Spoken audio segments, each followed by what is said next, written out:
Welcome to the Treasury Update podcast presented by Strategic Treasurer, your source for interesting Treasury news, analysis, and insights in your car, at the gym, or wherever you decide to tune in. On this episode of the Becoming a Treasurer series, Craig Jeffery continues the Learning from Literature sub-series, showcasing Laura Ingalls Wilder's Farmer Boy. This illustration covers creative ways to use momentum and challenge linear thinking. Listen in and enjoy the entire series.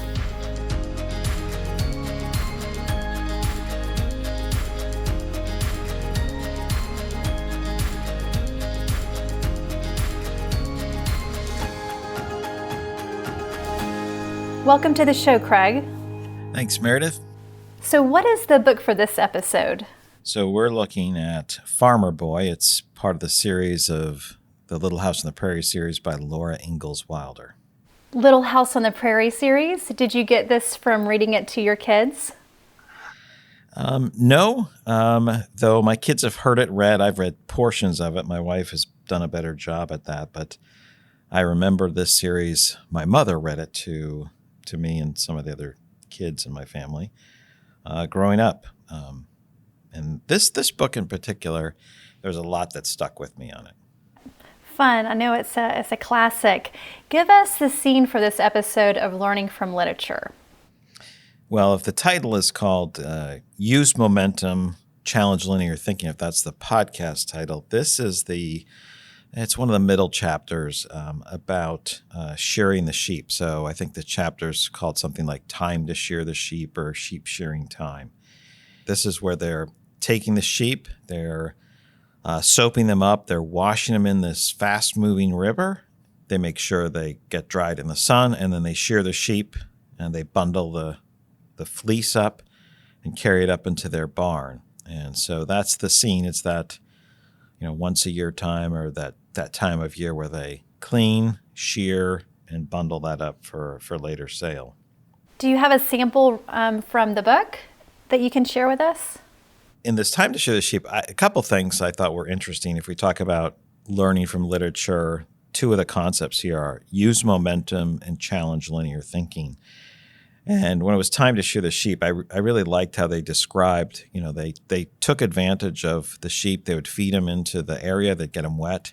They would soap them up, and then they would hold them in this fast-moving river, which would get them all cleaned very quickly, and then they'd release them into the field, they'd run around.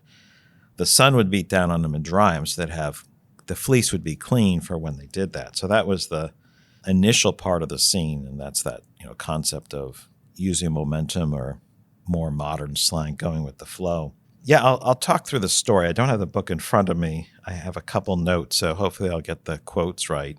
But Almanzo is Farmer Boy, and I think he's the one that marries our key person in the series that takes place. So Almanzo, they're doing the sheep shearing, and he says, it says he ran upstairs and down again as fast as he could, but another fleece was always ready for him. So they'd cut the fleece and he'd run it up. He could carry one up the stairs to the barn at a time, and then he gets distracted. I think he's chasing a cat and seeing its nest of babies.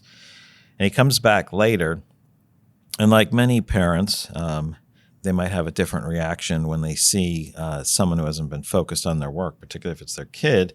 When he gets back there were 6 fleeces waiting for him, and his dad gives him this scolding or a stern talking to. And so he upbraids him a bit and says, "See to it that you keep up." Well, somebody else who's helping the father shear the sheep says, "He can't do it. And then we'll be through before you are." And this is said to Almanzo, and so he gets a little bit, responds to that. And Almanzo says, "You wait and see. I'm going to beat you. You wait and see." And they all laughed.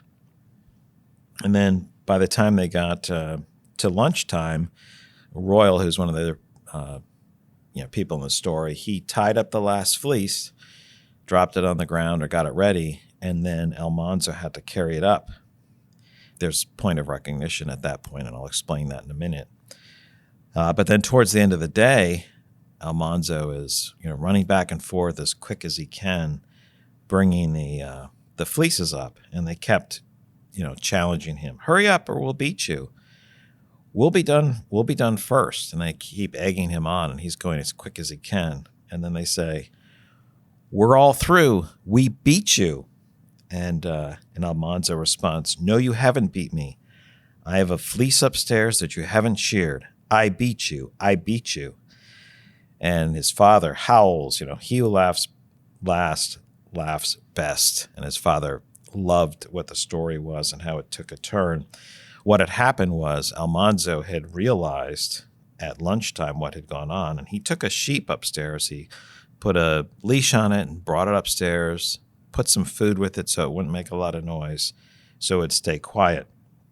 So this is the scene. Break down the learning process in Almanzo's head for us. Yeah, so some of it, these stories are great. Laura Ingalls Wilder tells really, really good stories. And if you ever go to South Dakota, you'll probably want to stop by the house and where the schoolyard was and see that. This initial reaction of, "You wait and see, I'm going to get done before you," is this boasting without really thinking through the process. So he responds to the challenge of his brothers and other workers and perhaps his father. "You wait and see," and they laughed. Almanzo wasn't understanding the dependencies at that point or the critical path, but the others did. They understood you can't put the fleece up into the barn until it's bundled, and you can't bundle it until it's cut. And so we're going to be done with the bundling before you can carry it up. There's no way you can finish before that. And so they understood the dependencies. He did not. But Almanzo, obviously reacted to their challenge. But when it was lunchtime, it was kind of like a mini end of the day for him. And he realized, I think at that point, he understood the dependencies and a linear process. If something occurs after something, I have to transport it to the area. That's a problem. So this is when the light went on in his head. He's like, I'm not going to be able to finish before they're done because I still have to transport it. And that's where he figures out a way. How do I change the order? How do I change where these things are located? And if I put the sheep up, that when the fleece is done, it's in the final spot, I've flipped how things work, and I will be done first. So I think that's the key part there. And so he's running. He also made sure to keep his pride intact that he fed it, so they wouldn't say, "You're not supposed to bring sheep up into the barn," or whatever somebody could say. So I think that was the learning of Almanzo. Making it an efficient process. Yeah, or thinking of it differently. But I don't know that it was super efficient to bring the sheep upstairs in this case, and how long it took. But he also was saying, there's a sense of, hey, this happens after this, after this, after this. Right. He made his point. How do we apply this to Treasury? Well, I think there's a couple things. One, this is a story from literature, so there's general life lessons on it. But in terms of Treasury, when we think about Treasury processes, or as we think about thinking, we don't always have to believe linear thinking about how things are done or what's the order.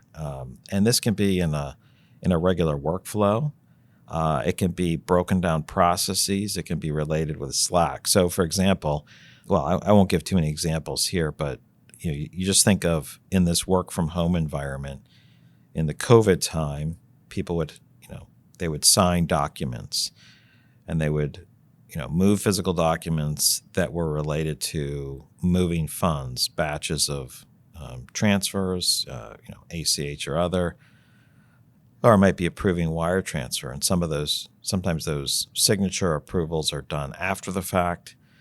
Sometimes there's here's a piece of paper that has to be signed, and we have to wait until it's signed and then moved physically over somewhere else. But when you think about how do we change that process, how do we put the sheep where the fleece goes? How do we shorten that? It might be, hey, I want the approval process baked into the system so that when someone approves it, it's instantly there digitally. And this is part of the promise of digitalization. It's like I approve it. Now the system knows it. it's inherited that approval, and so the process can continue. We don't have to have transport of physical documents. Even if it's like I sign it, I scan it, I email it, those are all lots of steps, points of breakdown, points of delay. And so that might be one example of putting the sheep where the fleece has to go.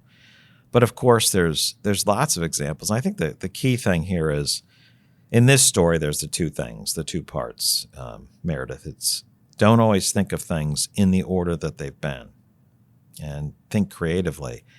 And I like how Almanzo was pressed, and then he saw the difference, and then he figured a way around it. And his father's reaction is awesome. It's like, that's the way to think, son. Think differently. Yeah, great problem solving. Craig, I love how you provide Treasury insights through this Learning from Literature series. I'm looking forward to discussing some more of these this year. Do you have anything else in mind at this point? A couple more in the queue. I'm not going to give any early warnings about those, but they might not always be like children's stories. But I do. Some of those have influenced my thinking my entire life, and as you get to read them again, it's very, very interesting to just think about thinking and understand how people react and manage those differences. So I know this one was light on Treasury and much heavier on the story part, but perhaps that'll broaden our audience to those that are, non-Treasury professionals. I love it. Thanks for sharing, Craig. You've reached the end of another episode of the Treasury Update podcast. Be sure to follow Strategic Treasurer on LinkedIn. Just search for Strategic Treasurer.